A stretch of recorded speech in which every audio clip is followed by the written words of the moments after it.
This is Blerd is the New Black with your boy Dre Z. Mark, a.k.a. Lit Harrington. And your boy Aristotle Jones, a.k.a. Penis Pump Wilson. I love that. All right, guys. Well, let's start off with, I haven't really talked to you guys this week. How's everybody doing? Everybody good? Wonderful. I'm outstanding, man. I'm feeling optimistic this week. Feeling good. I know. I've been seeing those crypto numbers. We can get into that later, but I'm loving them right now. Yeah, man. So we're going to go into format. Today we're going to start off with something that I think is very important in the nerd community, especially the black nerd community, because we're talking about a historical black college, namely Howard. And I don't know if you guys are aware of what's been going down there, but there's been some scamming going on in that financial aid office to the tune of $430,000 by an individual who worked in the financial aid office. I'll just call him Tyrone. Allegedly, because nothing's been proven yet. Allegedly, he did this. Well, it's not alleged that his name is Tyrone. His name is definitely Tyrone. Exactly. Like, everything else is lit. It's like, couldn't it have been any more stereotypical? It's like, God damn it, couldn't his name been James or something like that? Why did it have to be Tyrone? Have we confirmed whether he's from Brooklyn or not yet? Because all the true scammers are from Brooklyn. I don't know, but I know that he's definitely, I don't know if either one of you has ever visited Howard's campus, but he is definitely cut from that cloth of motherfuckers who go there to stunt. Because, like, the reason why this dumb motherfucker got caught, allegedly, if he did this, but I'm like, all right, what else you get $430,000 to be buying fucking furs and shit?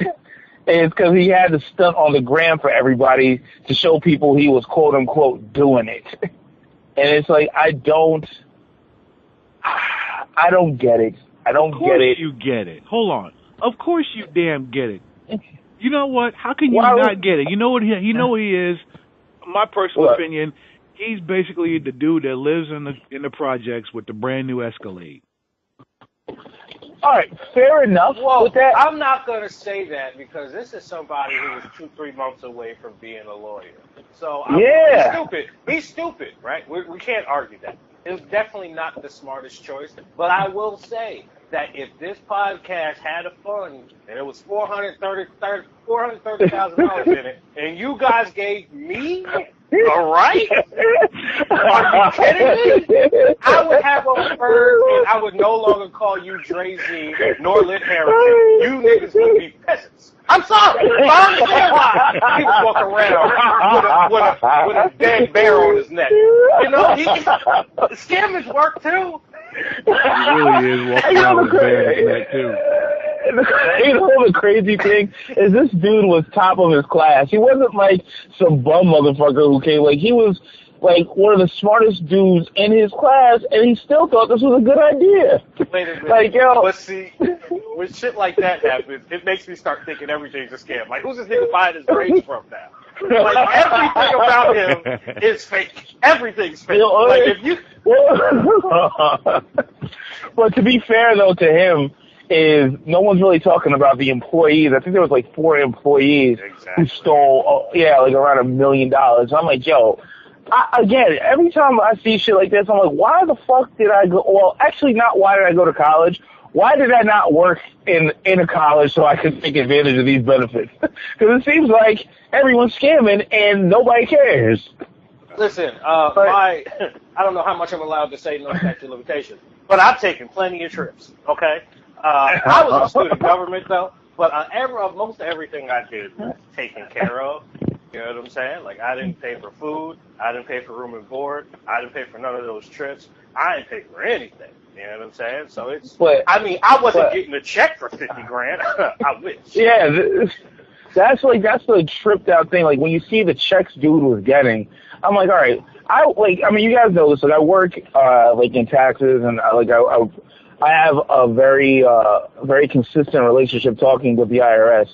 And one thing I know is they look for red flags like this. Like, if you have no income, you have no job to speak of, but you all of a sudden have $40,000 to just deposit They're knocking on your door tomorrow. So now I'm kind of figuring, how deep does this go? Because there's no way that you get to just dump large sums of money like that into a bank account and everyone said, or even cashing it. You still have to provide ID. You still have to be able to show who you are. So how do you get away with this?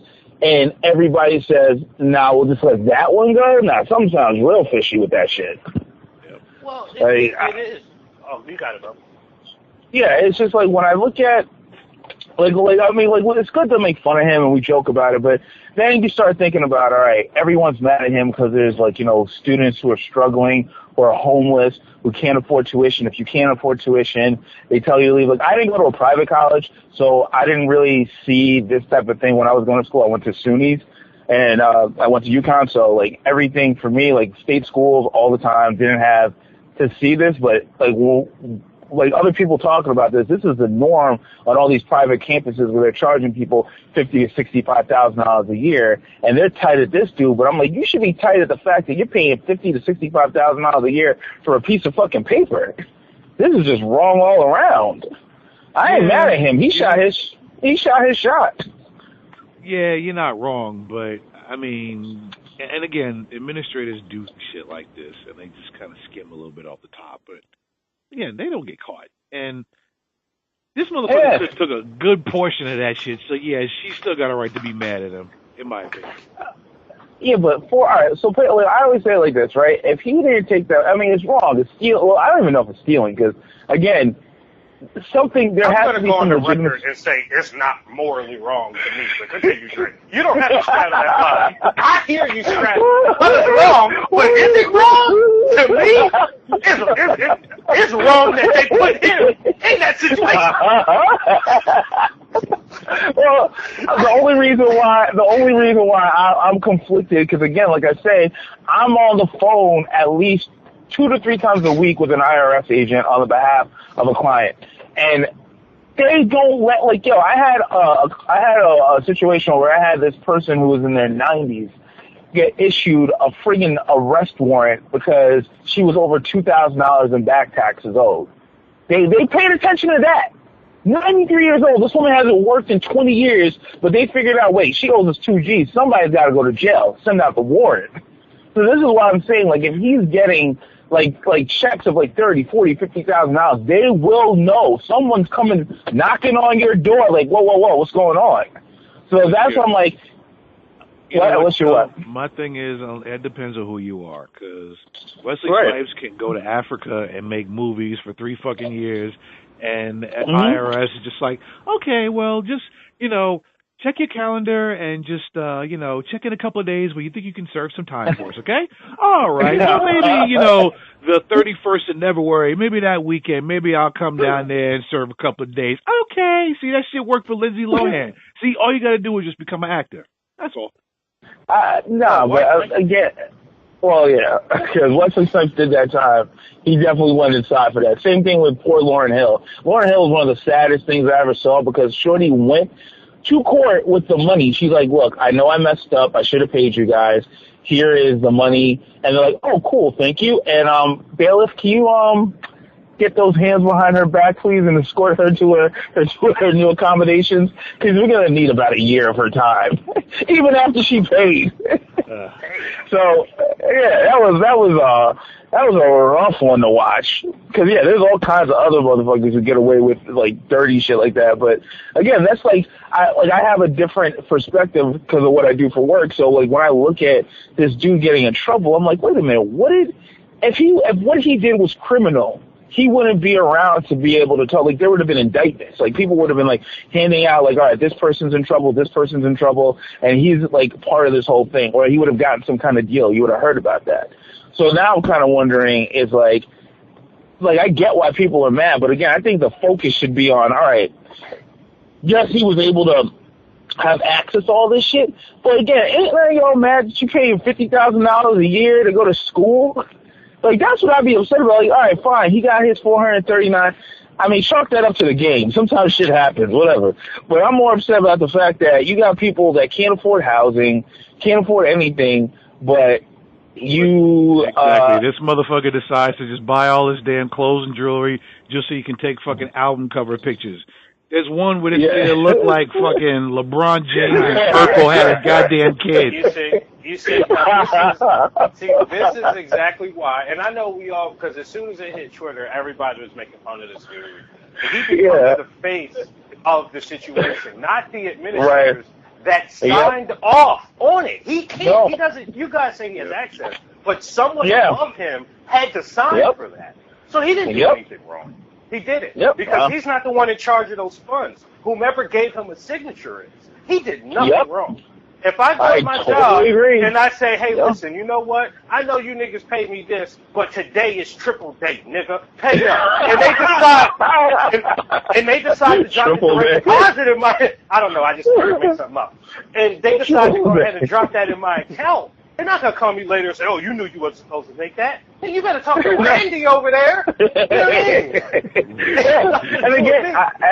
And again, people who were employees, employed by the college who took over $1 million, I don't know not one of their names. I couldn't tell you. I couldn't point them out. They're going to throw my man Tyrone with the mix under the bus. And I'm not feeling it. Well, to be fair, they didn't throw Tyrone under the bus. Tyrone threw himself under the bus. That dumb motherfucker felt like he needed to stunt on the gram for everybody. Look at what I'm doing. And making fun of people. Like, I go on vacations. What are y'all doing? I go here. I do look at my make. I'm luxurious. Whoa. You talking like that because your name's not Tyrone. You would have been talking that shit. Yo, Drake, what's up? Oh, nigga, you still in the same zip code? Oh. Yeah. Oh, no, you were... Yeah, you definitely remember when I got like a little bit of my trust, and I was acting a fool because I was 24 years old. Like I would go into stores and be like, polyester, get that nonsense out of my face. It makes my body itch. Let me tell you something. I still give you respect for that and for one reason and one reason only. Because even though you went and bought a whole bunch of shit, nigga, you never stepped out of a fucking New York City townhouse wearing a goddamn brown fucking mink coat and white cowboy boots. What the hell? Listen, my man's stylish as hell, okay? Now, wearing white cowboy boots. Whoa. No, how you know those wasn't good? Okay? I don't give a fuck who they are. They still cowboy boots, nigga. Well, hold on. See, I'm just letting you know. To us, to y'all, because I'm a fashion dude. So I see him. Right. He looks funny, but I'm like, okay, somebody spent a few dollars. He has a lot of followers, too. He has a lot of followers. Apparently, everybody loves that kind of play. I mean, to be fair to him, he's a young guy, and I get that part of your life. Like, I've definitely done some dumb stuff for money, and who knows what I would have been doing if Instagram or any of that stuff existed. Like, to show you how old. Oh, my God. Yeah, to show you how old I am, like, I was contemplating putting stuff on MySpace. I had music that's set to stuff, and I'm like, I want to show everybody, but it took too long because you had to, hook up a freaking digital camera to your computer and then wait for everything to download, then upload. I was like, fuck that. But if I could just snap a picture and have that shit up within 2 minutes, like, who knows? So, you gotta wait for mom to get off the phone because it's down. There was no broadband back then. Lord. So I don't hate on him for that. It's just like I do hope that at some point we transition away from this look at me culture that we have with black people, because it's like, I'm not saying other people don't do it, but damn it if we ain't the fucking Einsteins, top level Michael Jordans of this shit. Like, you can still. Oh my God, man! Like, even at funerals, motherfucker, somebody died, and you want to focus on how the purple suit gonna rock with the gold? Yeah, but you don't know about shit. You want to make the dead motherfucker proud if they can see. It's like, they got my family. Look, this kind of reminds me of a Kanye lyric because of what you're saying as far as like how we always put so much on us always wanting things, and the quote is, they made us hate ourselves and love their wealth. That's why Shorty's holler where the ball is at. Drug dealer by, crackhead by Jordan. Somebody buys crack. The whole point of the line. And the white man get rich of all of that. Yeah, all that. The whole point of the line is the reason why we want all this stuff is because we've been robbed of everything else. So we at least want to look like we got some, even if we don't. Tyler actually had a chance. I'm sorry, Tyrone actually had a chance. But you know, it's just too much Gucci. I think he would have been, he just went too hard. He went too hard, brother. Get a regular suit. But here's the thing I always have an issue with, especially even like hood dudes who do dirt shit outside. It's like, why are you not flipping this money into creating things better for yourself? Like Tyrone had access to $430,000 allegedly. Again, I didn't see this motherfucker buying up a brownstone that he can rent out. I didn't see him, like, you know, buying real estate or investing in stuff. If I found out that this dude had taken that money and invested in Bitcoin and made like $2 million, I would be wearing Team Tyrone on a shirt everywhere. Everywhere.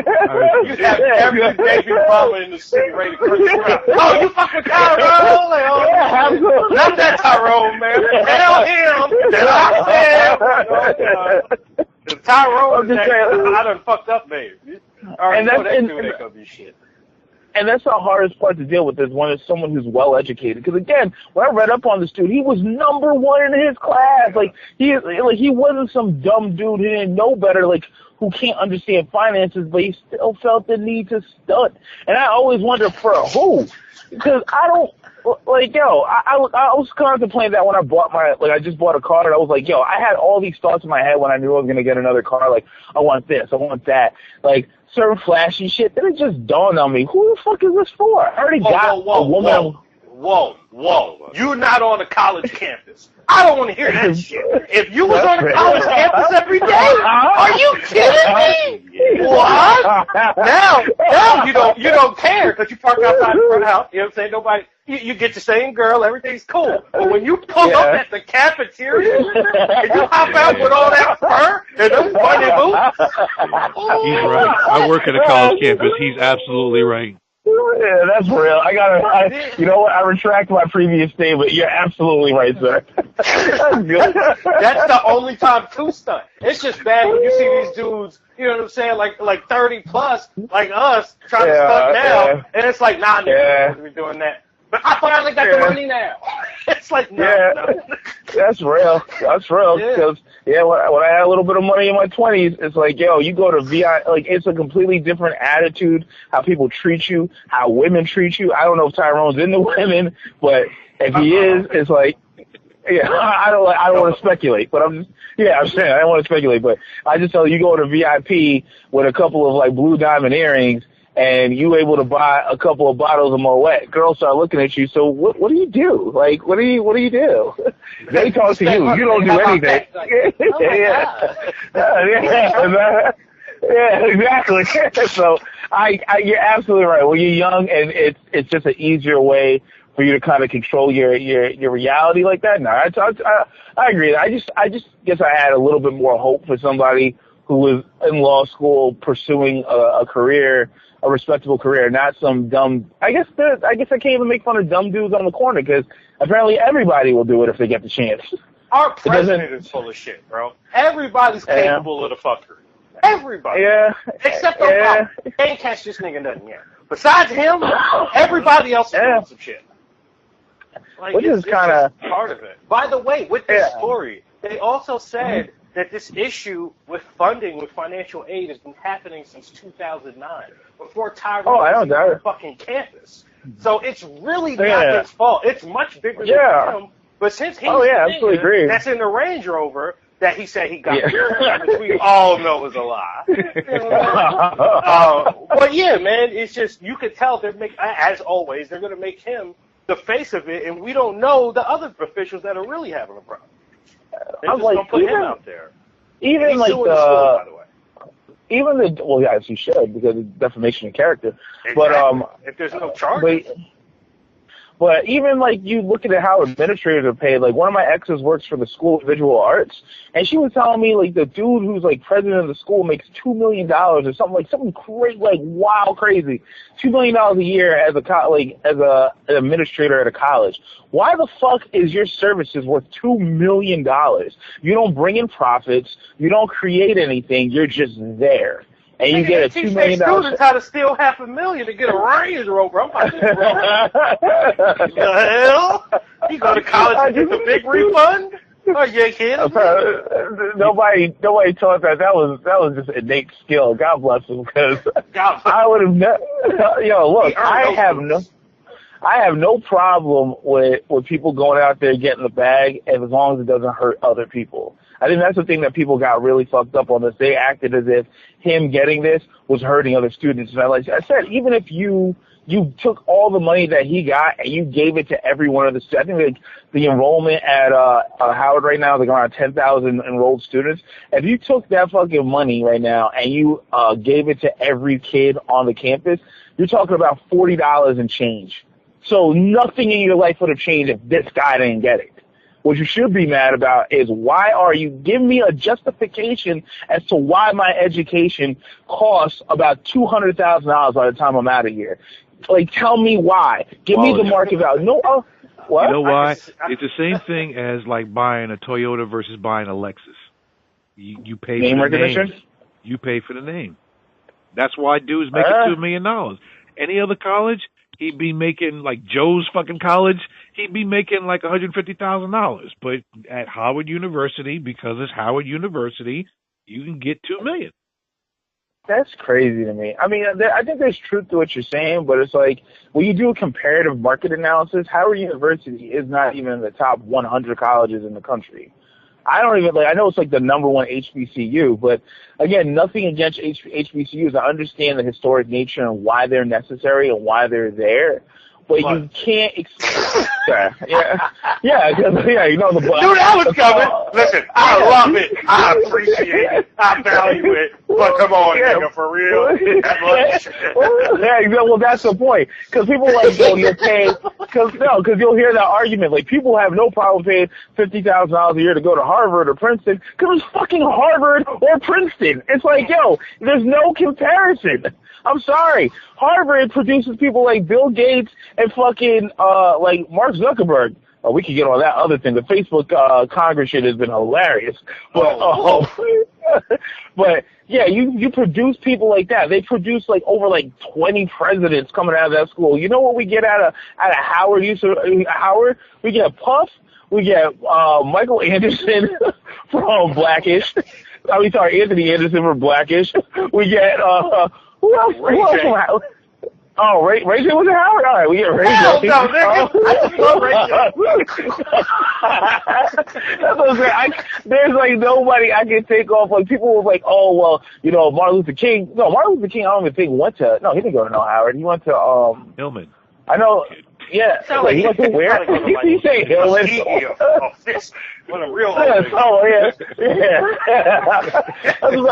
can't sit here and tell you who went there. I mean, when you think about what a college is and what it produces, I understand the environment's important because an all-black environment is kind of cool, and I get why some people would need it. Personally, I don't want to be in a situation like that because I don't think it prepares you for what the real world is. You just get a 4-year break from the fuckery, but whatever, that's your choice. I just don't understand why they're charging people $50,000 a year and everyone's willing to pay $50,000 a year. Like, what the fuck is going on here? I think maybe we should start a college. Maybe we should start the Blerd is the new black university and start charging $10,000 a year and see if it sticks. I'll be instructing a bitch. A female student. I'll have a course for the ladies. For the Me Too movement.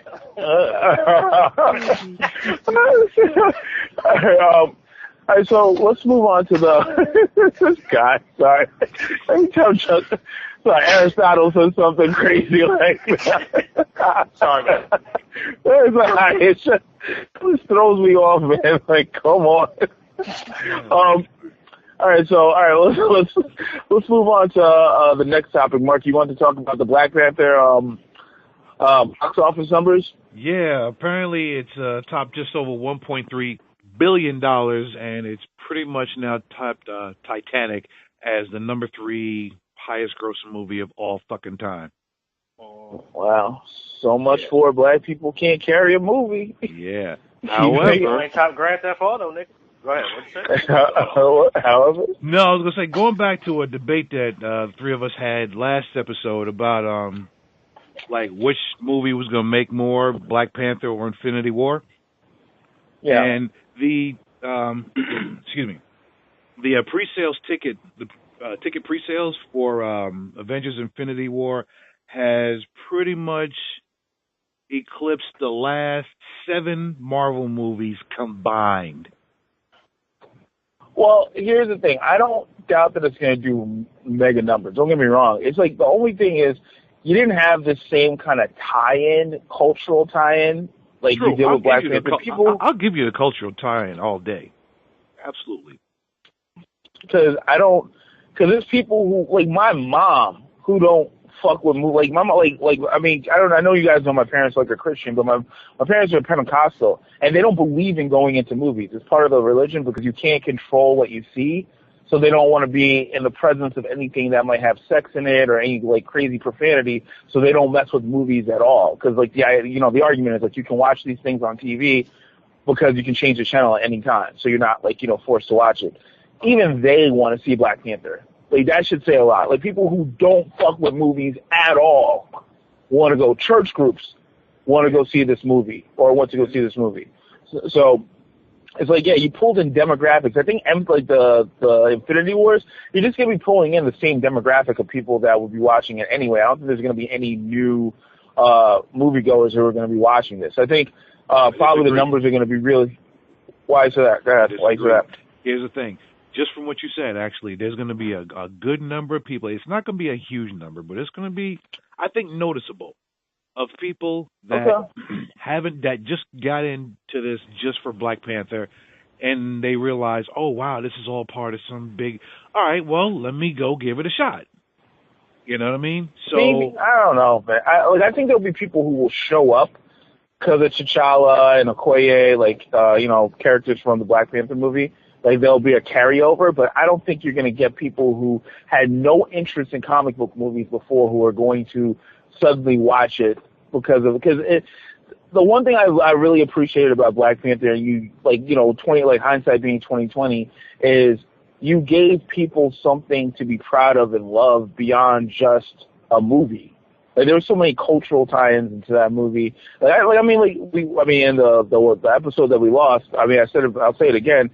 I was brought to tears in that opening scene, and again, because it was something I did not know in myself that I was so desperate to have in my life, like that kind of representation, or just say even seeing like these like sprawling, beautiful shots of Africa, and you seeing beautiful, like healthy, happy Black people just living life is just something that we never get. We just never get. And it was beautiful. That's what I'm saying. Like, that's what I'm saying. So from an artistic standpoint, from a cultural standpoint, from other, I don't think Infinity Wars. Now, for diehard nerds like you and me, like, shit, this is Christmas, nigga. I can't wait. Like, I can't wait. Like, I'm gonna be there either Thursday night or Friday morning. I'll take off of work to go see this shit. Oh shit, I shouldn't be saying that or whatever, but yeah, I'm taking off of work. I'll go on Saturday for matinee. Are you serious? Like, I don't want anybody fucking this. Hey, you got sick days. You can't leave a sick day. You know what? I don't do the opening day shit. Because there's too many people talking, and too much fucking. Well, that's why I go in the morning. Rappers like, and all that shit. I did that with ISIS loves opening days, nigga. I don't do those. I know. I was gonna say I did Guardians of the Galaxy, the second film on opening day, and I went at like 11 o'clock in the morning. It was just me, and I was like, yo, this is dope.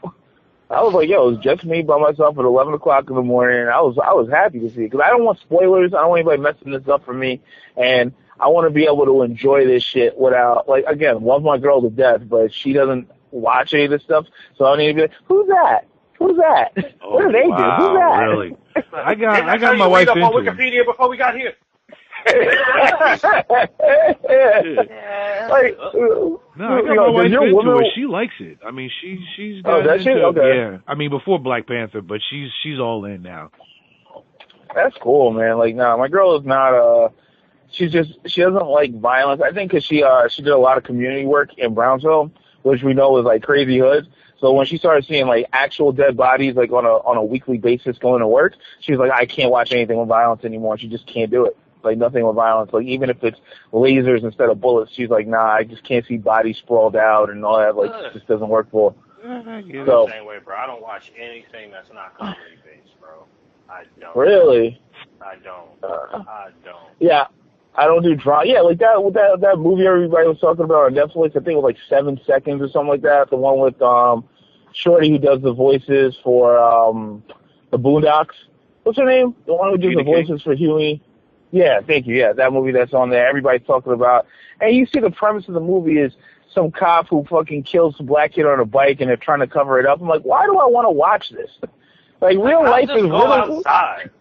Exactly. Like, real life is. Yeah, thank you. Like, you saw that shit that happened with Starbucks? I'm so fucking mad because I love me some Starbucks. I do so much of my, like, writing when I go in there. Like, I go to different Starbucks to hang out. I make friends in Starbucks. I talk to other failed and aspired writers that are in Starbucks in New York. Nah, fuck that. Fuck that, fam. I go to Starbucks maybe 3 or 4 times a year to get me either a green tea frappuccino, which you should try. It'll change your fucking life. Or that caramel frappuccino. Other than that, I get my coffee from Walmart or whatever, and then just go home and make it. Ew, that's so Midwestern of you. Yeah. Dre, I know you're upset about the Starbucks thing, but nobody is upset as that white man that was asking the police questions. What did he do? What did he do? This is fucking ridiculous. I said, tell him again. Tell him again. This made me think of Dave Chappelle's whole skit about you need a white person in your group because somebody has to talk to the cops. There you go. I just came to get some coffee. I don't want to see that shit. What are you going to do anything? That's when you know shit is getting real. When white people are tired of the shit white people do. It's a goddamn it. Or even that skit with Cat Williams, like, he wouldn't do that. He just wouldn't do that, all right? Let him go. He wouldn't do that. I saw that shit, and I'm like, wait a minute. So these motherfuckers came in there, and they were waiting for a friend. You know how many times I've gone to places where I wait for people to get there? I don't order anything. Starbucks is the place to do that, though. Like, that's the place. Yeah, so I'm like, what the fuck? One of the other. I was like, what the fuck is the problem with this dude or these two guys just sitting there? And this is the problem. Like, I meant to tell you guys this.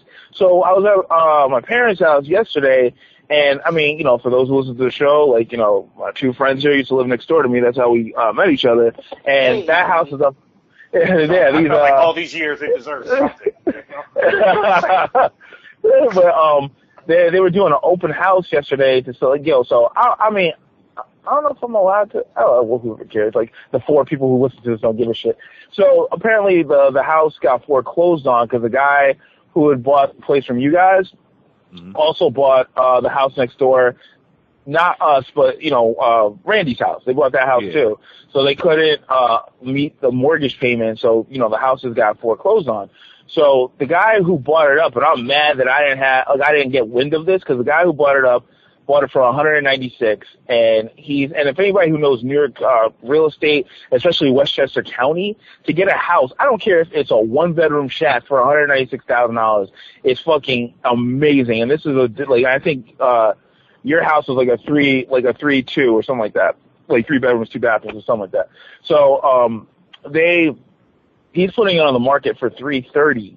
Which again is still a steal because me and my woman are currently looking for places, and to find a house for under $450,000 that's not a former crack den in a horrible area is like a lottery win. So you have your mom though. Yeah, no, whatever. But we got a ton. I said that if I was going to buy that place, I would have just moved them. I would have moved them into your old house, and me and my woman would have taken over the house that I grew up in, just because it's a little bit bigger and we could put kids in it. That was a major reason for that. But people it was a ton of white people come. I'm like, oh boy, and where Ralph, it's already gone because across the street where Ralph used to live. 2 white women live in that spot now. I was like, young white women. And I'm like, oh boy, we know what that means. More people are going to be calling the cops for little shit now. That's always my fear of when white people move in, because things that are unfamiliar to them, their first instinct is to call the police for every fucking thing. And that's how you have situations like that happen in Brooklyn last week. I don't know if you guys were aware of that guy with who had mental health problems, who, when the cops saw him, he had a shower head in his hand, and they told him to put it down, and they just opened fire on this motherfucker and killed him because some white lady was watching him and got nervous and said he had a gun, which was a shower head. She thought it was a gun because she sees black, something in his hand, it has to be a gun. They come there, and they don't negotiate nothing, and everyone's like, well, if he had just put down the shower head, or if he had just done this, or if he just done that. It's like, how many times do we got to see white guys who kill people, who fucking murder people? There's bodies, and they are able to be apprehended every fucking time. Nobody's in fear of their life, even after these motherfuckers murder people. So, it's like, yeah, that's like always my fucking fear with gentrification of any kind, because it's beneficial to me personally, or at least for my family, because they come in, at least my parents' property value goes up, which good for me, because I'll put them in a home and take their house. Hi, Mom and Dad. No, I'm fucking kidding, but I'm just saying, their property value goes up. I wouldn't do that. Maybe, I don't know. Your level of laughter shows you would. How would he do that? It brings too much joy to even think about. Well, I wouldn't do that. Maybe, I don't know. Well, yeah, they, you wouldn't do it to your mom, but that's not different. That's exactly why I'm laughing. Yeah, that's what I'm laughing like. Yeah. But yeah, it's just like, yeah, it's good for them and it's good for our family. Like, more wealth for them. But then the issue becomes, like, you have all these people coming into the only plus side I will say, and I feel bad to say this, but I would be very happy if there's more small dogs walking around than, like, now we got motherfuckers walking around with pit bulls. I'm like, that never happened when I was a kid. Like, you guys remember people walking around with pit bulls when we were growing up? I remember the dude on the corner, he would fight pit bulls professionally. What? What? Don't act like you don't remember. Oh, yes. All right, I know what you're talking about. Yes. I'm scared for my life. Yes. He would not go out to that car. I'm going to go out the door. Yeah, you're right. I forgot about that. No, you're right. Yeah. Wait, but he was the only one. It was one person in the whole neighborhood. Yeah. And you don't really think about this stuff until you become a certain age, because it's like, now my parents are elderly, and I have a niece who's 3 years old who wants to be able to ride her bike or come outside or whatever. And I see somebody with yo, look, man, I don't ever talk this shit, but it's like, I bought weapons for a reason. If I see the dog even within 2 feet of my mother or that kid, it's got to go, period. Whether it's doing nothing or not, it's too dangerous.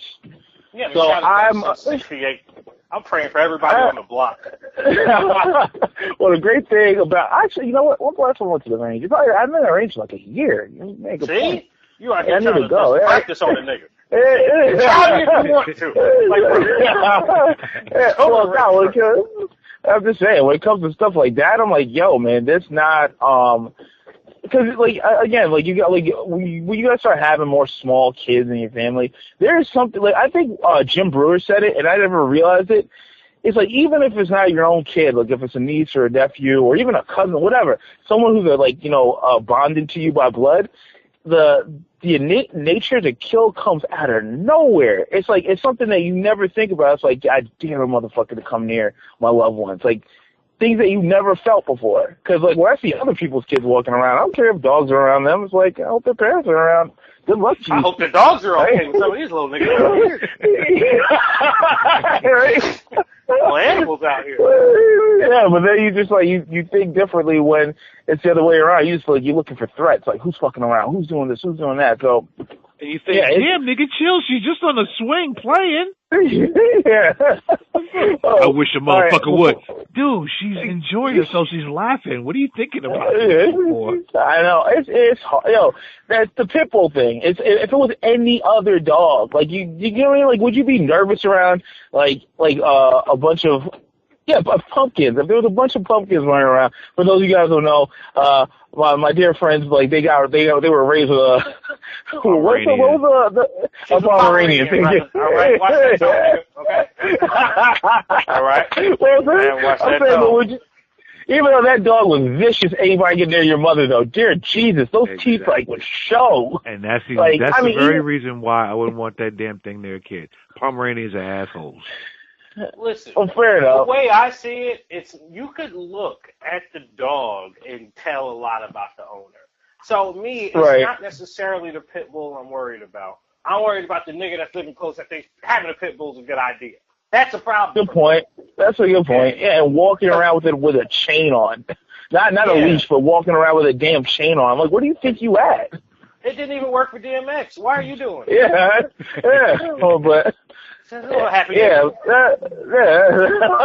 a good point. So, I mean, again, I know there's like plenty of people who will tell me how beautiful and sweet pit bulls are, and I'm sure there are, but there's something instinctual inside of me that says danger, and I don't ignore my instincts. If it's telling me this... Go ahead. I'm sorry. I'm so sorry. But I have two white women. One of them I'm with currently. The other one I'm not supposed to be talking to. But that's another conversation. And they both love pit bulls. Oh no, they're so sweet. They get such a bad rap. I don't know if white people got certain types of pit bulls that we don't know. Like for example, I went to see my cousin Evan the other day. Right? Most of you, of course, know Evan. And is he living out there? Yeah. He's doing real well. Oh, that's so. Oh, so good to hear. I go to leave the crib, right? So me and my cousin AJ, we leave out, which is of course why we couldn't do the podcast last week. And we ride out, and AJ's son in the back seat goes, "I think your wallet is missing." I'm like, time out. I'm about to rob them. It's like, what kind of bullshit is that, bro? Like, I think your wallet's missing. I checked my pockets, it's missing. I'm like, I'm about to beat your ass, bro. I'm about to beat your ass. So AJ's driving AJ's like, please don't do this. He already knows. So Mikey's like, I was like, Mikey, where's my wallet? I don't have it. He said, look at my face. See, I don't have it. I said, what the fuck's your face? Oh shit! How old is he? Look at my face, Jesus Christ. He's 9. I was about to look at his face with my knuckle. But then he was like, no, I remember seeing it at the house. It was under the couch. And why you ain't saying nothing at the house? I don't know. I'm like, this nigga's lying. I call Ab, you see it? Nah, I'm like, all right, I'm about to beat this nigga up in the back seat. I was like, hold on. So, we go to the house, right? So when I get out the car, I leave the passenger door wide open, right? Because I'm just running to get my wallet coming back, bro. I leave the door open. I run up the steps, bro. I turn around. I swear to God, it looked like 2 white wolves, nigga, was running. Now you know I exaggerate. Nigga, I'm not exaggerating. They were wolves, Jesus. So I'm like, yo, AJ, close the door. He said, what? I said, nigga, stop saying what? Close the door. This is a really nice neighborhood. So we closed the door. And, the thing is, like, my girl lives with me now or whatever. And we have this one dog that the guy who owns, like, the biggest restaurant out here, it's his dog. But, like, people in the South, like, dogs, they just leave these niggas out. Like, it's, you know what I'm saying? Jesus. Like, out here, because they use them to go hunt and shit or whatever. So, like, I told Shorty she want to go jog around the neighborhood and take Snapchat pictures with all the houses and the golf course and shit. I'm like, that's cool. I'm like, watch out for the dog. What dog? I'm like, there's a loose dog. Okay, what am I watching out for? I'm like, you don't know this nigga? Like, why are you so comfortable? You're so comfortable with dogs, bro. Don't even know. I hope I don't get it. So I can pet him. I'm like, oh yeah, like I don't even think that's a white thing. My girl's like that too. Like her and her brother have this weird, like, love of dogs, like where they send pictures of each other. Pictures to each other, like dogs dressed up with sunglasses and trench coats, and they think it's the cutest, funniest thing. And I'm like, I can't mess with y'all. I don't know what that's about. Like, I don't have that in me where I'm like, oh, I got a dog and I want to lick my face. Like, fuck out of here with all that. No, I don't. Maybe it's a historical, like, maybe it's something inside of me that recognizes dogs are dangerous because of our history with dogs. I don't know, because I'm cautious. I'm very, very cautious of dogs unless they're dogs of people I already know and I already have a relationship and I have a relationship with the dog. Like Pumpkin. I ain't afraid of Pumpkin. Even when she bares her teeth, I ain't afraid of Pumpkin. No, but that's awesome. So look, I got a friend that actually. I got a friend. Her and her husband have 8 pit bulls. Full grown. Yeah, they are vastly outnumbered. Well, that's a friend I don't want to meet of yours. You can let them know. Yeah. I ain't gonna lie, they're adorable as shit. I love every single one of them, This but nigga said at the same time, it's still like each one of them got a head bigger than a Volkswagen. And that's what, like, I don't get how you find something cute. Like, it's like the same people who will house a lion or will house a fucking, like, you know, a chimp or like. Whoa. Baby tigers are beautiful, nigga. They're so cute. And so, who was that nigga who raised it and then got his head bit off? The magician dude. Why we gotta be so negative, brother? I'm just saying, he had that tiger since it was a baby, and it still ate him.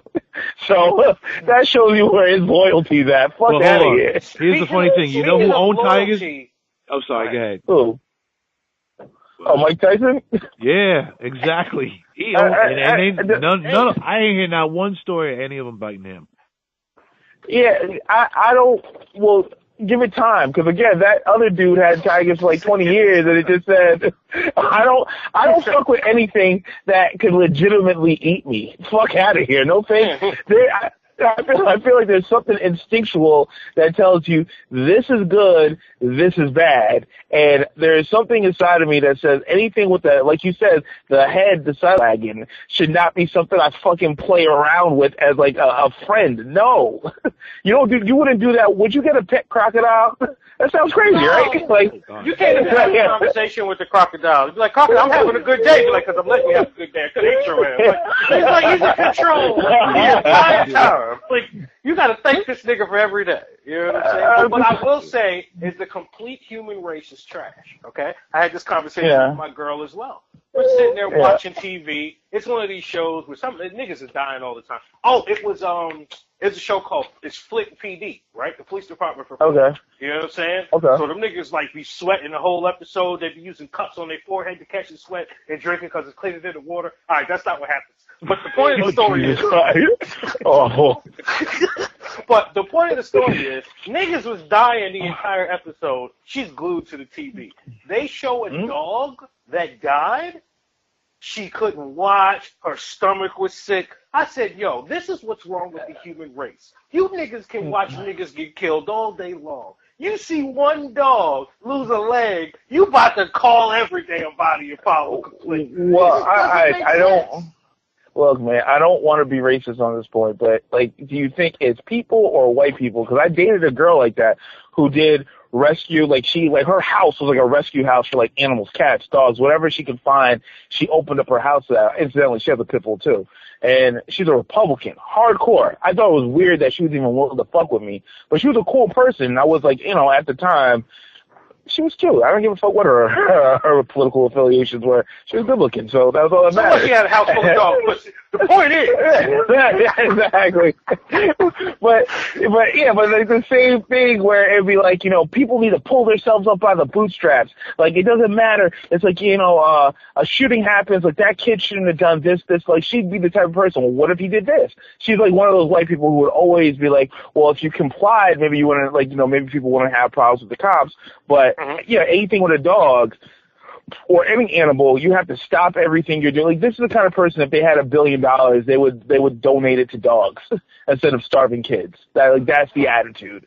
And I her on the way to the bank that day. What I'm saying, like, you wouldn't. Her ass two dogs. Okay, give me that shit. What I'm saying, I don't see that with black folk. I don't see that with other groups of people where they put animal lives over human lives.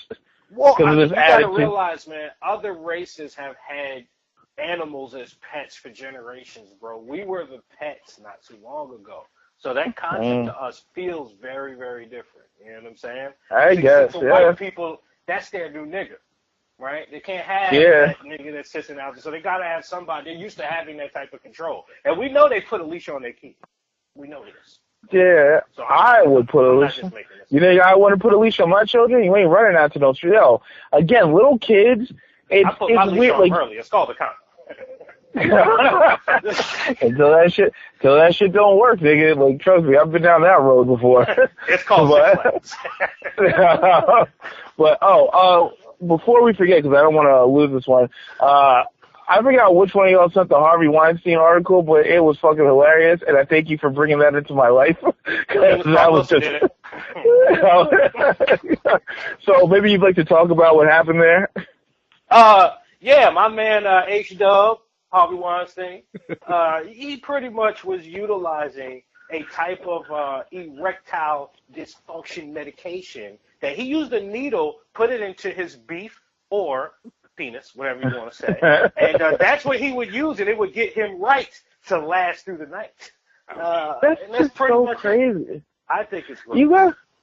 I think it's, again, like we were talking about earlier before the show started, just the idea, like when women bring up things about rape, or what I've heard about rape is that it's about power, sometimes I kind of roll my eyes about it because, again, I don't know who they're interviewing. I'm like, what rapist have you interviewed who said I wasn't trying to fuck, I just want to have power over them? Like, I haven't read any reports or any studies on that, so I always wonder where that's coming from. But then I see something like this, I'm like, yeah, this has to be about power, because it's not even about fuck. You can't even physically get it up without assistance, and you still trying to rape people. Like, what the fuck is going on here? So and even with the guy, like, and I get it more from poor guys who don't really have power in other realms of their life, but this is a rich guy, the most powerful guy in Hollywood, and he still needs to feel power over people by raping them. Like, he is an extra piece of trash. Like, and I wonder if they're gonna do put out like any kind of criminal indictments against him, because I'm like, yo, you can't have a person like this walking the streets. You just can't, because he's shown that even if he's old and can't get his dick up, he's still going to fucking try to force himself on people. He's a fucking like mental. I mean, what if he? I mean, what do you mean? They might say it might be a better situation for him if he can't get it up. Maybe like, bitches, get out of here. Be like, thank God. If he was strong, he would have raped so many more. But that's the thing. Yeah, but that's the thing, though. I'm like, he's willing to inject himself. You know, that's an extra step. It's kind of like saying, hey, I see these people on a ship that's sinking and they're gonna drown, but let me get out my machine gun and just start shooting them for fun. It's like, damn, nigga, really? You gotta go that extra step? Like, it's just. Anybody who's willing to go an extra step that you didn't need to go to make something happen like that, it's fucking crazy. I don't feel safe for him on the damn needle in your dick. Well, let me let you know. I have somebody in my family that did something much more extreme to their dick. Mark, I'll tell you who it is after. Right. They actually got, what are those, the actual pump? Like they install a pump for your dick or something once you get a certain age, and you can pump it up. And yeah, he does. Yeah, He's on the second motor right now. So he went that extra mile. Yeah, I ain't got nothing. I ain't got his gene. You feel me? I don't need it that bad. Jesus Christ. But yeah, man, it's like you have some dudes, like you could tell Harvey Weinstein growing up was not getting it. He didn't have the opportunity to get pussy until he had power. Power got him pussy, not being a player, not having that talk game. You understand? He straight up was just, hey, listen, girl, I ain't never had none, but you need this job, and I need that ass. And that's how you lose your virginity in Hollywood, I guess. You know what? I'm almost inclined to disagree, because I grew up, I didn't get any pussy either. I had no damn game. If it weren't for the internet, camera phones. Yeah, but Mark, you're over 40 and you're a fucking sexual deviant. So you're filling that void that you missed. Jesus. What I said, you're filling all that. See, me, I've been catching bodies for a long time. I don't have to. It's not that important to me anymore. I'm in the same boat. I'm in the same boat with you. Yeah, I've been going. When I was 16, I had a joint just crawling through the window that was married, bro, taking her husband's car. Like, I've been doing this. Shit is whack. Oh, we gotta talk about this story offline, because I didn't hear this one. But yeah, we gotta talk about this later. Cindy, Cindy. I ain't gonna say the last name. Fuck no. Oh, Jesus Christ. That's old news, Nick. You know what I mean? That's old. Well, we gotta edit out. We gotta edit out her last. We gotta edit out that name. But yeah, that's crazy. It's not her last name anymore. She's married. I'm just kidding. Nobody would marry her. Please edit her name out. We gotta edit that part out. Jesus Christ. All right, but you gotta take Christ out too, since you can't say last names. Go ahead. Well, no, his last name was of Nazareth, so fuck you. Oh, I thought it was of Nazareth. You don't believe that horse shit yourself. But anyway, of Nazareth. Get out of here. Jesus from Nazareth. Unbelievable. All right. But I think like the excuse of him not being like it's bullshit. He's just a deviant, shitty person. Because again, you even look at someone like an R. Kelly who's been getting pussy for like since I was old enough to listen to music. This nigga had people throwing pennies at him like nonstop, and he still felt the fucking need to go fucking with children, with fucking kids. Whoa. Once again, I'll explain that too. Not saying I've done it, but the reason for R. Kelly, that's why a lot of celebrities and dudes getting this, they either turn gay or they start doing some next shit because women is no longer a challenge, bro. A regular woman to R. he can go anywhere and bag anything. He can't find himself an 11-year-old that easy. That's a little work. You know what I'm saying? I don't. Nah, nigga, I completely agree. Nah, nigga, I completely agree because if anything, children are more impressionable. He's an awful. Like I say it every day. If there's, I don't carry anger for strangers like that because whatever. But he's like the one celebrity. If someone say, "Yo, you want to throw on the gloves and box this nigga?" Why do we have to throw on gloves? Can we just bare fist it? I want to beat the fucking piss out of a nigga like that. He's fucking I would disgusting. not be touching R. Kelly's hands, nigga. I don't think you should. That nigga, that's the one celebrity I know that needs gloves. He needs to put on Purell after he puts the gloves on. I need the gloves sanitized, nigga.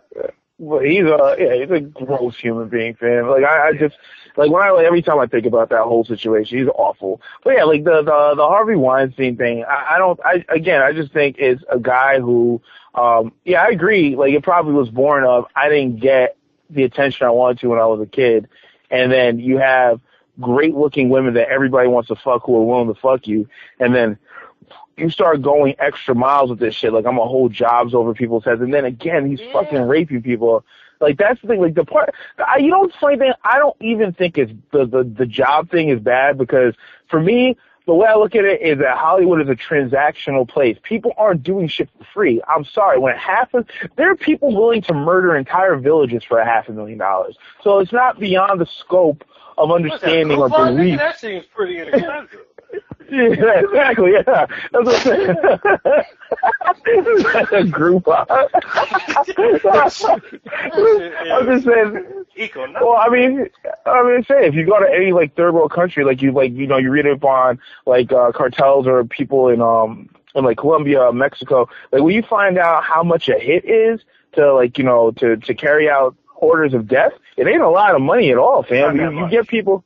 Yeah, it's not that much. So that's what I'm saying. It's not that far outside the scope of belief that a human being is willing to say, hey, I will sleep with someone for a $500,000 contract. I'm not. A human being, I'm nigga Chuck Bryant Jr. You ain't got it.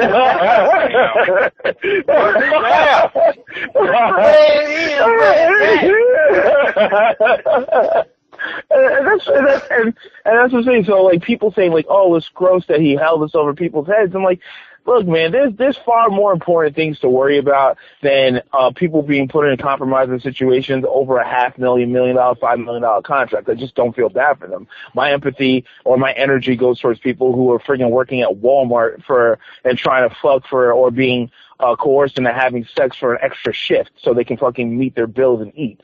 Those are the people I fucking care about. However, with this nigga, when I found out he was fucking raping people, like that, like again, why is this person allowed to exist? Like, if people are willing to hire me, I'll go with a bat like that nigga from fucking Walking Dead and just start bashing people in the face with it if they're willing to pay me. I'll be like, he should have been. I do wonder if the same thing would happen if this was Cindy Poitier that was accused of this shit. Like, you know my feeling. Would he be able to like go to some fucking treatment program in Europe? Would he not be under house arrest? You know? You know damn well it's all different for us. You know that. Yeah. You know my feelings on the Bill Cosby thing. Like, I think that's the closest thing, and they talk about them in the same conversation. It's like, look, I get that there's a shame culture that keeps women from speaking out against things, and because like my whole thing is like, why are all these women coming out against Bill Cosby so much later in life?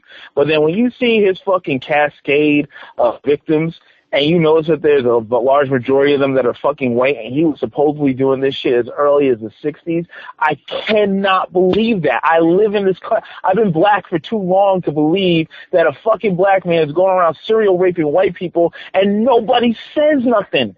Like, they were burning down villages off of a fucking accusation. Like, if you read up on the whole Black Wall Street thing, or if you what's that spot in Florida, the one they did the movie about? Something Wood. Rosewood. Oh my God. Yeah, thank you. Yeah, like Rosewood. It's like that where movie accusations. pissed me off so damn bad. Oh I'm saying, my God. But that's what I'm saying. Is accusations were enough to mobilize white people to kill hundreds of innocent people. And you mean to tell me this motherfucker is actually raping white women, actually doing this shit, and nobody says nothing? And this is before the Cosby Show. I'll give people after 1984, maybe he was too famous to fuck with at that point. I don't know. But you mean to tell me his biggest credit to that point was fucking Fat Albert, and we can't get this nigga? The creator of Fat Albert is so important that he can rape every white woman he feels like? In America? It's just too, I can't suspend disbelief for that one. What? Calm down, nigga. Sorry. Sorry. Sorry about that. Yeah, I'm just saying, like, but you think, it's impossible. All right, like, it doesn't make sense. If you know, I know, like my father, for example, he was born in 50. Oh, I thought you were going to tell that story. That story that I love so much. I don't even know because we have. The one about the teacher. The one about the teacher. That was the greatest story I've ever heard. Yeah, that was a got up there. But even with him, like up until he moved with that teacher situation, he was a sharecropper. And all the sharecropper was pretty much a family that still lived with the family that used to own them, lived on their property. Jesus. They don't pay you. They pay you by letting you stay there with food. So my father That's so crazy. grew up in, that type of a setting. So it's like, yeah, there's no way Cosby was running around like that as openly as everybody says it. Yo, you could be a lot of things in this world. You could be black, you could be powerful, but you're not going to be running around acting like that, bro. It's just not. Yeah. Harvey could do it. Because, that's H-Dub. You know what I'm saying? Yeah. But he was offering roles. Like, I get, like, even that I can kind of get. But again, the way that the structure of this country is set up, and I say it all the time, like, we had this discussion, I think, in our first or second episode, where race trumps gender. Like, I know people will say, like, oh, he's a man and there's a patriarch, but race trumps gender. So it's like, if a white woman says you did it, you did it. That's how they operate off of. I don't give a fuck. Look how they got at my man Kobe off of an accusation. There was press conferences and it was only one girl. It was one girl who said that shit. Hold up, fam. Yeah. Money trumps race. Dave Chappelle will admit that shit. Money trumps race. It does. It depends on the accusation, Mark. It depends on the accusation. I'm sorry. Like, yes and no. Like, person too. Because if you have a black person that's too arrogant, or I think that it has a lot to do with that too. Because like Ali had money, but he just wasn't going to put up with the shit that they were trying to serve, and they'll make you an editor if that's the case. You know what I mean? And they put that motherfucker in jail. And they put him in jail for draft dodging, while all these other white motherfuckers you hear talking about that as politicians, they're clearly draft dodging, and they didn't go to jail. His ass went to fucking jail for draft. Ever since you seen Black Panther, bro, you've been so pro-black. I can hear you talking. You be really mad. Like, you really be mad. Like, you like, they really put in Wakanda, bro. Like, it's a wrap. There's probably some truth to that. I can hear it. It's probably Zamunda. Everybody forgot about Zamunda. I know. And you know what's funny? I'd rather live in Zamunda than Wakanda, to be honest with you. Well, no. Oh, my God. I would rather live in Zamunda if I got to be a monarch. If I was a regular person, I'd rather live in Wakanda. But yeah, if I'm rubbed down in that tub, boy. I don't know. It's like, come on. They throw Rose, put him in his fucking feet. Come on. I'm sorry. Fuck that. Every morning in the year, the royal penis is cleaned, Your Highness. Look, man. Wakanda what? White man. Fuck you and your purple trains, motherfucker. Fuck you. I wish our website, we had a website that was developed, because I would really love to run a poll. Where would you rather live? Wakanda or Zamunda? And you have to say if you're male or female too, because I think every guy would say, wait, I get to be either King Joffrey or Prince Akeem, then I'm going to Zamunda. Yeah, royal penis watches versus purple trains. That's all. I'll go ahead and be the lion on that nigga shoulder. I ain't got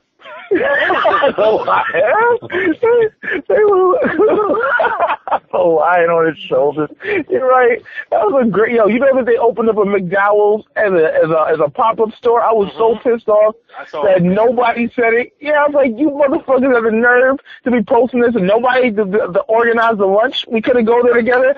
I want a McDouble. What the fuck is wrong with you? McDowell's. Yeah, it's like, come on. And what's his name? John Amos. Is that his name? John Amos? Yeah. The dude from yeah. He's still alive. Oh yeah. If they rolled him out in a fucking wheelchair, I'd be there taking 1,000 pictures to put on Instagram. Was John Amos the dude that worked in McDowell's?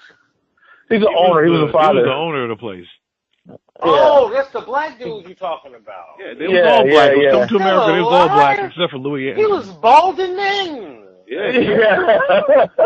But we age differently, man. Like, so I got a woman in my gym who's like in her 60s, and you could swear she's like 40 something. Like don't Are you fuck doing the we Wakanda thing again? 'Cause I heard you say we. I don't know what we is. Oh, sorry. I mean me. My bad. We. He said, we age great. Wait a minute. I age great. All right, fuck it. Yeah. Well, no, you know what? No, we do. Like, black people are. I said this yesterday with somebody. Like, if I ended up finding myself single again, I would find me a chick darker than me. Like, I would love to find me like, I don't know. I'm just seeing like different kind of. See the abyss. I'm thinking like that would be a long ass search, man. I got her right here. Darker, blacker, darker. I'm just saying, can we deny that a Lupita Nyong'o is gorgeous? Or oh my I don't know if you guys watch. Absolutely is. Yeah, like yeah, like or like Escalade, nigga. They're same complexion.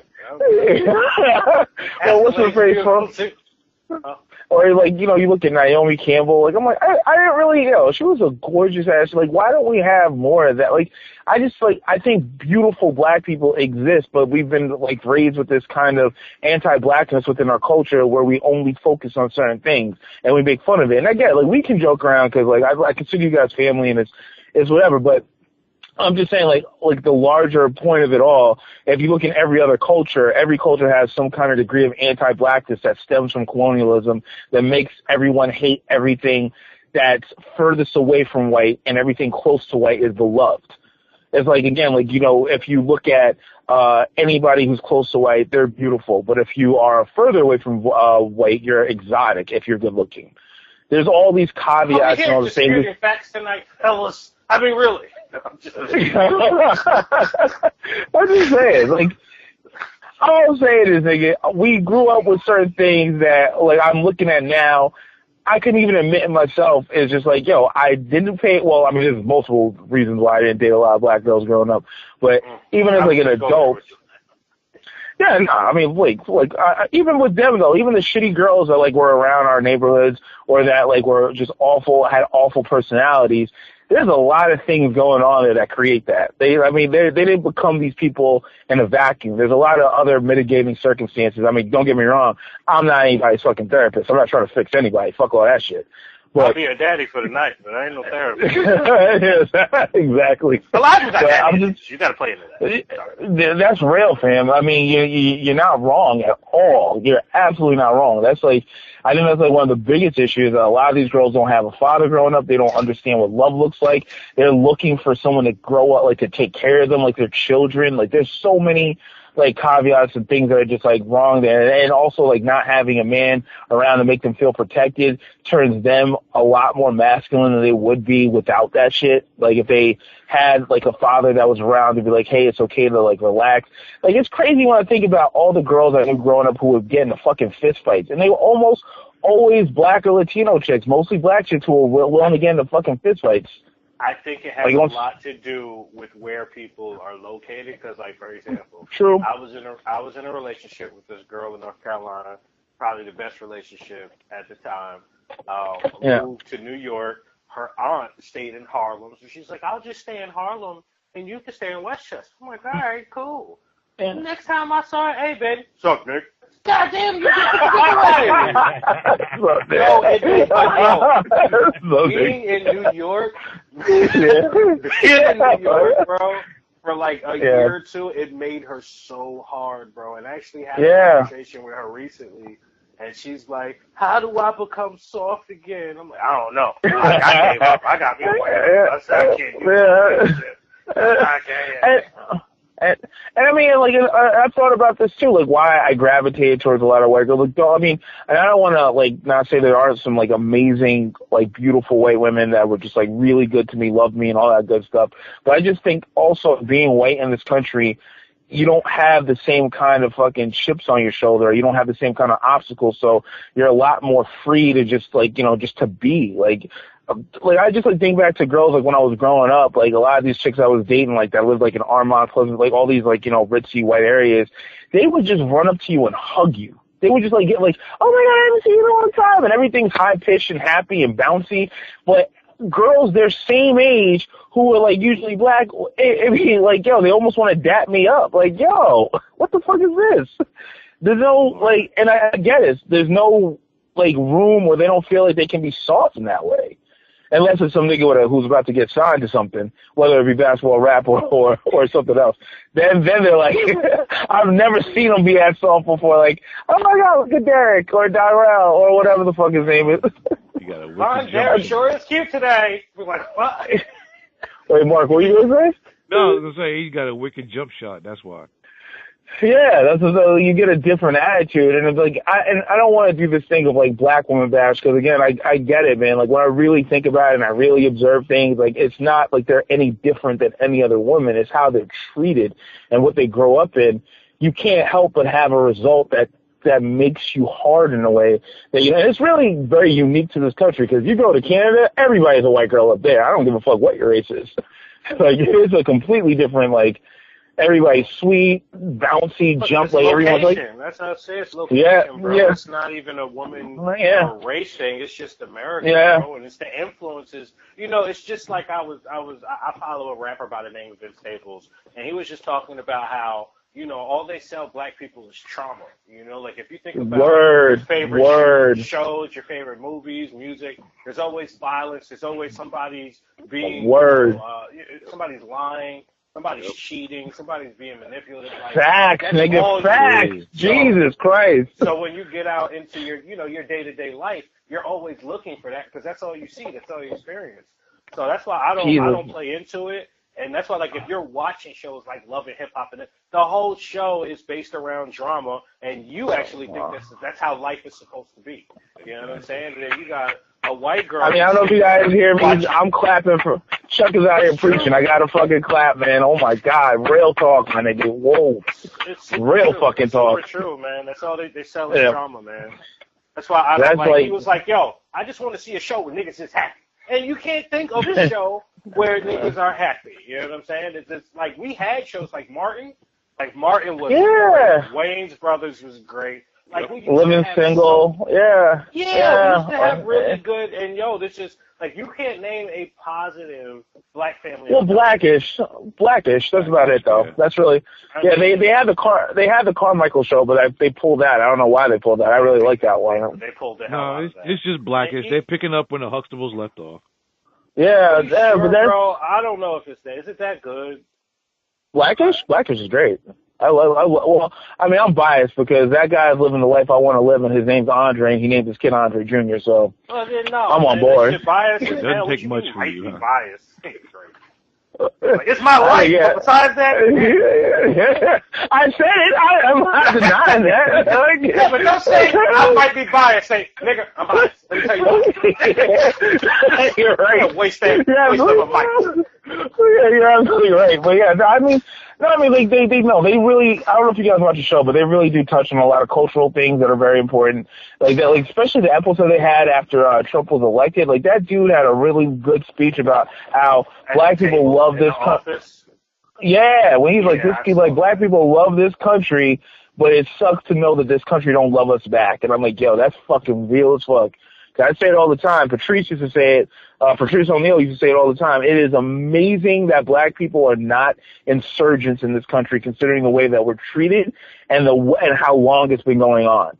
Because motherfuckers have one conflict from 20 years ago and they feel justified to say fuck the country. No matter how much this country fucking treats us like shit, black people still love this place.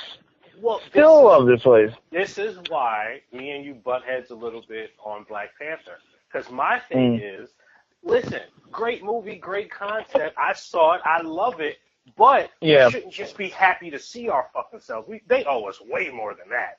You get what I'm saying? So I don't. Yeah, that's kind of where I had that argument. But still, it takes steps for everything. You get what I'm saying? Like, I totally agree.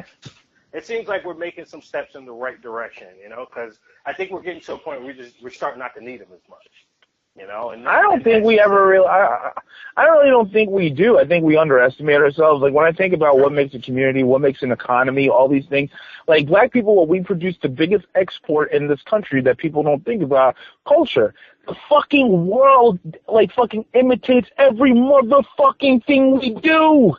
Everything, paid off every fucking thing you're talking about. That's real talk. They're the ones signing the checks, whether it's any type of entertainment. It's horseshit.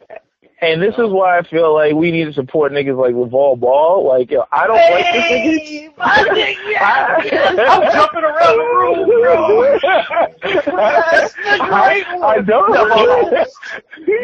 I don't.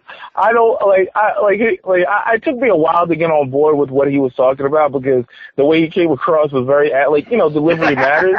And it's just but when you think about it, and when people they put it out there, it's all right, so what is he initially? He just wants to be able to own his own brand, and he wants to be able for his kids to own their own work and own their own images. It's why is it only valuable or why is it only viable when someplace like Nike, Under Armour, or Adidas picks it up and says, okay, this is what you should be buying? People are buying merchandise based on the person that's wearing them, not on the company that's putting them out. So why shouldn't he say, I'm going to put out a $300 sneaker and let the market decide and people not fucking lambast this motherfucker for he's arrogant. Who is he to be doing this shit? Why the fuck shouldn't he?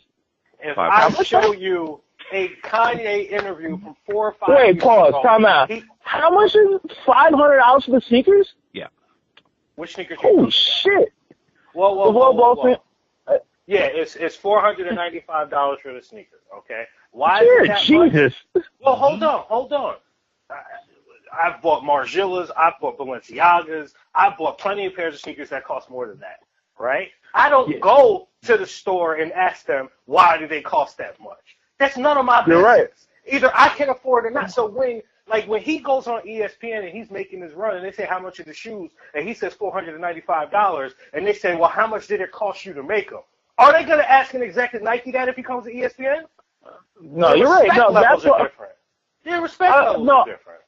I agree, and I totally. You're allowed to go to the market with whatever you want. I totally agree. I merchandise stuff myself. I'm always played with how much I should charge things. I see people put out things that I put out or things similar to me, and they charge double, and they're able to sell it. I don't feel comfortable doing that because I have a deep respect for my customer base, the people who are rocking with me. Because, I mean, the way I sell also, I develop a relationship with people. There are people who only fuck with me. Like that recent thing I told you guys about with me getting the 400 orders for shirts is not because someone just saw my design and liked me. Someone promoted who liked my work before, who has a relationship with me, promoted the idea and promoted the work, and that's how I was able to secure that.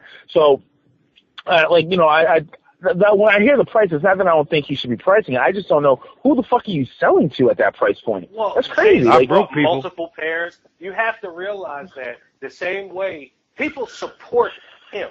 People support your brand and what you're doing with your shirts, but people see LeVar and they say, wow, you know what? He's trying to change the conversation. He don't want these dudes going into play sports and then coming out broke, and then their agents make all the money, their financial advisors make all the money, the team they played for make all the money, the team they had their endorsement, the company had their endorsements would make all the money, and they're stuck with nothing. So when he goes in there, he's talking ownership, or he's not in partnership, so he's not talking anything else. And when you're the ones that's moving the culture forward, you're the one that's going out there to have the fans screaming your name, you should be a part of that ownership discussion. And that's why people will pay $500 and buy multiple pairs, because it's not about the shoe. It's about this being the start of something bigger. Because if this works for Lonzo, it takes a lot of power away from Nike and all these guys. Because I totally agree. Go ahead. I'm with you, and I'm with the disruption of the market. I'm just more concerned about closing off access to everyday people, because I would love to support them. Don't get me wrong, I'm on board, fam. I'm a fan, but I can't at that price point even justify that. Especially again, considering my job and how I'm always constantly trying. Right now, I'm trying to secure funding to get my own REIT going. And that's one of my arguments is people are willing to spend $2,000 on a vacation, $500 on shoes, but they're not willing to spend that kind of money on their own future. So I can't then go around buying those sneakers because I think it's ridiculous. I would tell people, find a sneaker that you like for $150, but not $500, because you just, again, you're just cutting people out. It's your choice, but that's fine. Gucci cuts people out, bro. Balenciaga, all these companies, it's a choice. He's not putting anybody against the corner, but that's exclusivity is his approach. Just like when he goes and he does pop-up shops. He's sitting there, hey, listen, this is the price, and we only got this many. And if you ain't got it, you got to go to the website, and it might be sold out there. So there's a limited supply of everything. I know it seems like, hey, it's a lot of money for shoes. But, bro, Dre, when's the last time you went and spent $300 on a pair of shoes? My brother's wedding, when I was, about 2011. That's the last time I spent a lot of money on shoes. Okay, so he's not pitching to you. He's not pitching to me. You get what I'm saying? Yeah. He has his demographic and the shit's selling, but I think it's more about the message. It's not about how much it costs. But you know what? Right. If he came out with a $50 shoe and people bought it like crazy, what would that say about black people supporting him and the type of products he's putting out? The fact that someone black can come out with the fact that somebody black can come out with a shoe that's $500 and people buy it, that says something about us, too. Because I guess. we're usually not supposed to be in that Louis Vuitton store. You get what I'm saying? I totally hear you. I just think of when we're talking about changing the conversation and shifting shifting how things work. I just think at that price point, you leave so many people out that could help further along what he's trying to do. But then again, I guess the entrepreneur in me also looks at it all right, now he's opened up a lane for people who would do mid-tier or mid-level pricing. So it would be up to someone like myself to partner up with, I don't know, some kid who's coming out of high school, and we start putting out $150 sneakers or $100 sneakers, and we work from that, and we put it out ourselves. But even in high school, it wouldn't even work, because I don't know if you know or not, but as you going into college after high school, you're not allowed to have your own products or endorse any brand, including your own. So his son, go ahead. What was you about to say? Let me rephrase. I was just using that as an example, but I mean, just some young person who's up and coming, then it would be for us to do that. That's what I meant. Just partnering up just to occupy that space. But no, I get it. It's just I just think about,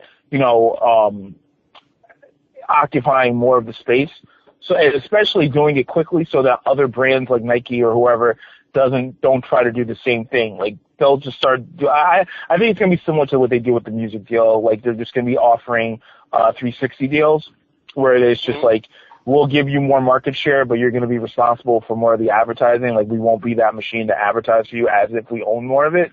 So I think, like, that'll probably be the thing. So it's like back in the day, I think it was Koch Records who do that shit where they were giving motherfuckers $10 per album, where at the time, cause like that was like, you know, when me and Sean and all those people, like we were looking for deals and stuff like that. And when you would go to, other labels, like you would get deals where it's like you get $1.49, or I think like you'll get $1.41 or something like that per album that you were putting up. But they would handle all the advertisement. They would handle all the promotion. They would handle all, putting the shows together. But then Koch came along and they were offering $10, $11 deals on putting out the CD. The only thing is you were responsible for advertisement. They were just responsible for distribution. So I think that'll probably be maybe where they go with this merchandising on the sneakers thing, because it's I don't know.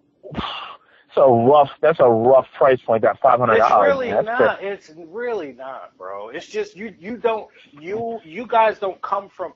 Your brother buys $500 shoes. Yeah, that's true. We come from that. So right. my question to you is, if you see somebody that's about to buy $500 shoes, would you rather it go to fucking Louis Vuitton or to a black-owned company? That's a simple question. All right, so I see what you're saying. So you're saying these people, so you're saying these people exist, so, you know, we have to accommodate them. All right, I get what you're saying. I'm just saying we have to give them an option, because if somebody says, hey, I'm going to go spend $500 plus on sneakers, there's no black brands. Zero. He's got the only one. So that says something, too. You get what I'm saying? And it's not on the ball. It's not on them, the Ball family, to make sneakers to accommodate everybody. They're targeting a demographic, so that's fair. I can't argue that. That's fair. Sorry, Mark, what were you going to say? It's a high ass. Oh, no. It's kind of ridiculous. What was you going to say? No, that was it. Oh, yeah, because it's just like, you know, I think, it's also, you know, we also got to look at the price point of the Jordan 1 when it came out. Shit's $80. If you still have them now, you can sell them for $20,000. So is this a collector's item? But I'm just saying, because when you buy his shoe, when you buy Lonzo Ball's shoe, it comes autographed and it comes in a case. It's not meant for you to wear. It's meant to be a collectible. So it could be an investment. People would have said 15 years ago buying sneakers was a shitty investment, but everybody's biting themselves in the ass for that today. You ain't got to tell, like, again, we're the freaking cryptocurrency crew, my nigga. You ain't got to tell me that. You know how long I had to hear I was crazy? Like, yeah. I'm sitting in the car right now that Bitcoin bought. So I'm not, hey, what am I doing? Yeah. Hey, I hear you. Yeah. So I'm Bitcoin hard for you to Bitcoin. Yeah, that's what I'm saying. So I'll never, like, you know, doubt people for making long-term investments. I just think, like, I guess because this is always my argument with, you know, investments versus, you know, just like art and stuff like that, or using art as investments. That's always the argument with, like, crypto. It's like, I can buy food, I can buy shelter, I can do all these things. I can trade crypto for services and goods. I can't take a piece of my sneaker and, like, you know, I have to sell the whole sneaker and I have to find a buyer. It's a little different, but I get it. I get why people do it, because it's the same reason why some asshole will spend $117 million on a Van Gogh. I don't get it. That's not for me to get, apparently, but it's like, I'm not in that realm. Hey, is he an asshole for buying it, or are we assholes because we don't have $117 million? That's the problem. We might be assholes. Yeah, I was like 107. Yeah, when I hear shit, it's also, again, back to the whole race thing a little bit. It's like, nobody bats an eye when some asshole wants to buy a $50,000 life-size Superman action figure and put them in their basement. But the minute someone starts buying $500 sneakers, do you really think that's a good investment? Word. Word. Oh, now you niggas want to jump in?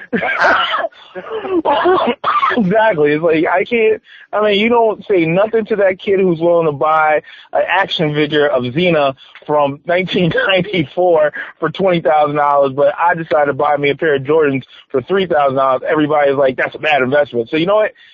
I'm even showing how my conditioning has been conditioned. So you bring up a good point. I can't. No, it's real. It's like, Tech 9 brought that up in their song. I've even seen on eBay, like, I was like, ooh, look at this. Motherfuckers, if you go on eBay and look up meteorites, people are selling little handheld meteorites for thousands of dollars, and he sells some every month, bro. So I know it seems like who the hell would do that or why? But the money's out here. You get what I'm saying? So I'm learning that from merch. I learned that from merchandising. Things to me that seem so ridiculous, but I keep I just secured a mentor in this space, and he keeps saying you gotta stop thinking like a buyer. You gotta think like a seller, because again, you're thinking like, oh, I would never spend money, but that's not for you to decide. It's not up to you. Other people have different tastes, and I wouldn't spend $45 on a fitted cap, because on a snapback, because I've been trying to do more of that with my brand, like do different kind of things with caps, because spring and summer's around, and I'm like, I don't want to, or leggings. That's another thing I'm getting into. People pay $50 for leggings, and to me, I'm just like, that's insane. If you find out how much the material costs and all this other stuff, why is someone willing to pay $50? That's not for you to decide. You're supposed to make things that people want. Shut up and design this shit and put it out. It's not for you to be sitting here debating with people or thinking about philosophy. So Ball want to sell a $500 sneaker, and it's popping. But I think they made, the last report I saw on how many sneakers not how much they've made, but how many sneakers they've sold. They sold over $10 million worth of sneakers, and some people are like, that ain't that many. It is when you own 100% of it. Yeah, he already made more than his Nike deal was going to be for 4 years, bro. He did that in the first few months with his own brand. So people could say, it's just like we could look and say, oh, that number's crazy. It worked. So right. So that our way of thinking is just that, based off our personal experiences and where we were brought up and the situation. Yeah. We have a certain view of the world. That's not everybody's view. That's why it's like when you start looking at the world like this, everything looks crazy, because even the dog conversation we had earlier, everybody or a lot of people in America have this soft spot for dogs. Go to China. Them niggas is rotisserie. They got lemon pepper dogs. They got rosemary garlic dogs. But it's all based off where you. It's all based off where you're raised. It's just we're not going to get into this. It's just like the Jesus Christ convo. Let me tell you real quick, and then I know we're getting towards the end of the podcast. I was in college. I was in this advanced English class. We had no business talking about this shit. And he's like, listen, I want everybody, there's a story from pages 3 to 7. I want y'all to read the story. When you come in next week, we'll talk about it. Me, read the story, one of the few things I did. Went back to the class, and we all sitting there talking. He's like, hey, what'd you guys think of the story? I said, wow, the story was cool. It was a lot of miracles and shit. I don't know about that, but it was a good story. He was like, well, what if I told you that really happened? We're like, get the fuck out of here. That didn't happen. It's impossible. Yeah. It did if you're Christian. Niggas was walking out the crash, bitches started crying. I'm like, oh shit. His whole angle was, you see, but this is how people in other countries look at you when we tell them what you believe. Yeah. So it's that's real. It's all about where you were brought up. So once you have that view of the world, and it's not just what you think, but other people think other ways, and shit, you gotta go that way, man. Just like you with the shirts. Oh, you're killing it. It's working. But you probably could sell it for a little more. But when you are putting your prices up, you say, what would I pay for it? Nah, you wouldn't buy it in the first fucking place. So you're right. You're absolutely right. Well, no, I don't want to say that. There's things I make that I like, and you see me. I post it on Instagram. I don't have to buy this shit. I could even just give it to other people with. If you wasn't selling on Etsy, I don't think you'd be the type of person that would just be browsing, looking through shirts, bro. Yeah, right. That's fair. Yes. Already it's not you. You there to make money, nigga. I know what this is. Yeah, that's real. I mean, there's certain things I put up that I like, but you're right. If it's no, you're right. I wouldn't be the person to be going through. I wouldn't be buying clothes online. Period. I'm more of a. I'm more of the Burlington Coat Factory mode. Oh, Models, they got 4 for $20 T-shirts. I'm getting that. Or, things. I need a polo. If you were selling to you'd be homeless. So you better be glad that everybody will think, so you be like, listen, bro, I know it don't cost that much to put the letters on the shirt. What can you work for me on And there's people, like I sold a bunch of I think I sold 2 long sleeve T-shirts to a doctor who actually lives around. It's always weird because I do a lot of my services like print on demand, so it's like the order has to be fulfilled in some place like North Carolina or like, Wyoming, wherever the service is, and then shipped out here. It's some lady that lives in friggin' like 5 minutes from my house. I'm like, this is like, it kind of makes me think, should I be just doing this shit out of my house sometimes? Because I be selling to a lot of doctors around here who like things like I have like a shirt now that's like universal healthcare with weed in it, and they'll pay $40 for this, and I'm just like, why? But okay, like, it's not for me. You're right. You're absolutely right. Like, I'm not the target demo. It's like the same thing where I see people paying $300 for swords. I was looking that up the other day because I'm trying to put together a Halloween costume now, and I was looking for that sword from Blerd, so I looked it up on Amazon, or just looked it up online in general, and you see how much money people are willing to pay sword makers. I didn't even know sword makers were a thing anymore. They're willing to pay niggas like $3,000, $2,000 to make some fucking thing that can't even slice butter, but I want it. Because I saw Conan on TBS last night. I want to wield the sword, so I'll pay that money. I'm so happy everybody doesn't think like us. You know what I'm saying? Because right. That's where the opportunity comes. You know what I'm saying? Like Mark, you must be seeing that now more than anything, because you started getting into. Am I allowed to talk about the entertainment stuff that you're doing? He ain't signed a contract yet. You know what I'm saying? Signed then never mind. We won't talk about it yet. But I'm just saying, like, you'll see that. Like, I just noticed that when I was looking for people to work with, like, some of the stuff I've made, and the amount people are willing to pay people in that space. And to me, I'm just like, in my head, I'm like, you're not doing that much. But I guess it really comes down to you are worth that much if someone's willing to pay that much, and it's just that simple. Exactly. Doesn't go beyond that. This was another great episode of Blerd is the New Black with your boy Dre Z. Mark, a.k.a. Lit Motherfucking Harrington. And, of course, the ladies, Penis Pump Wilson, Aristotle Jones. How.